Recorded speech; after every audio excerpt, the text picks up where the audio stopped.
Como que a soberba pode prejudicar uma empresa?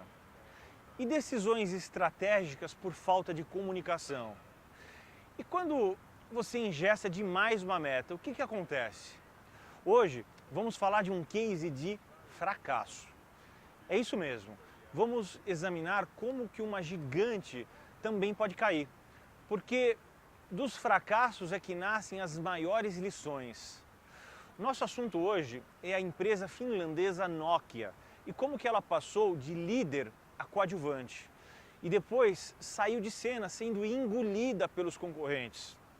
Lembrando que eu estou falando da divisão de celulares apenas.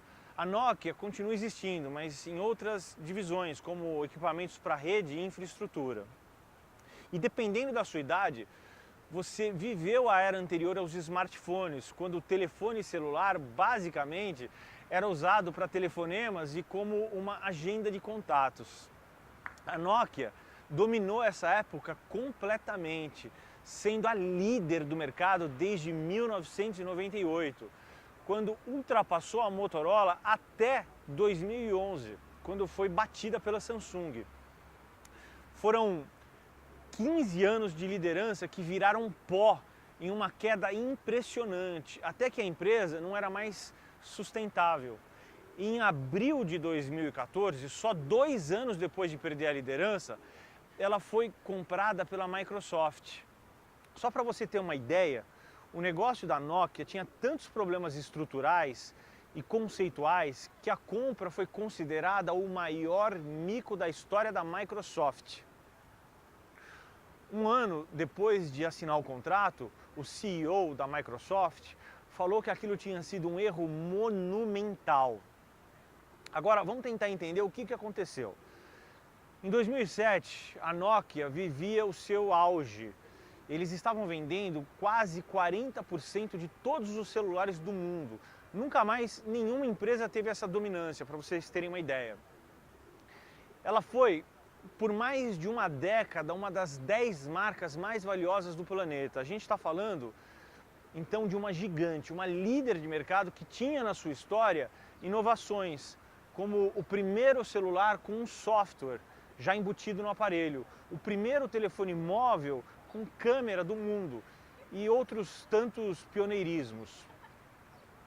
Agora, esse cenário de sucesso, depois de sucesso, liderança, inovação, tudo isso gera um ambiente interno de excesso de confiança. E para evitar acomodação, qual que é a medida tradicional que os líderes adotam? Eles apertam ainda mais as metas, eles intensificam as cobranças, porque assim eles mantêm o time trabalhando duro para manter o primeiro lugar. Até aí tudo bem, isso é o chamado governança by the book, como dizem os norte-americanos. Mas e quando isso vira exagero de cobrança? Bom, a alta direção da Nokia estabeleceu uma cultura de liderança agressiva que colocava os gerentes médios em posição de muita pressão realmente. Agora, quando você está muito pressionado por uma meta, o que acontece? O que ocorre? Você para de se preocupar com o resto do mundo e foca apenas naquele objetivo momentâneo. Então, o que aconteceu é que as pessoas que colocam uma empresa para funcionar no dia a dia, que é essa gerência média, eles estavam completamente presos nos números daquele momento e pararam de olhar para os lados, no caso, os concorrentes, e também para frente, ou seja, para o futuro. Além disso, eles estavam intimidados, eles não se sentiam à vontade para debater com seus superiores. Veja bem, eu estou falando tudo isso com base em pesquisas feitas com executivos da Nokia. Tudo isso está documentado em artigos. Eu vou deixar o link aí em algum lugar da sua telinha para você dar uma olhada. Agora, essas pesquisas, elas falam em um ambiente de medo dentro da empresa. E em lugar sem debate, sem questionamentos, os egos, eles afloram e a soberba começa a dominar a situação. É natural uma empresa altamente bem-sucedida, com 40% do mercado, que mais cresceu nas últimas décadas, uma das maiores marcas do planeta. É natural. Agora acontece que o mundo é cada vez mais dinâmico e o tombo foi mais rápido que a ascensão, no caso da Nokia. Tudo começou em 2007 com o lançamento do primeiro iPhone pela Apple. Já existiam os smartphones, mas o grande diferencial do iPhone era o sistema touchscreen, que acabou que revolucionou o mercado. Agora, sabe o que é o pior? É que, segundo entrevistas de executivos, a Nokia sabia desde 2006 dessa tecnologia que a concorrente estava desenvolvendo. E sabe quando foi o primeiro modelo totalmente touchscreen da Nokia? No fim de 2008, 3 anos depois de ter informação sobre a Apple e 2 anos depois da concorrente americana lançar o seu produto. A gente está falando de tecnologia e isso é uma eternidade em um mercado de tecnologia, em que as informações giram de forma tão rápida. Agora, a verdade é que depois do iPhone, com esse conceito de app, o software começou a ser tão importante quanto o hardware para essas empresas. E a Nokia sempre foi a melhor fabricante de hardwares dessa indústria. Os seus equipamentos quase não quebravam, eram super resistentes a choques, eles eram absolutamente confiáveis. Mas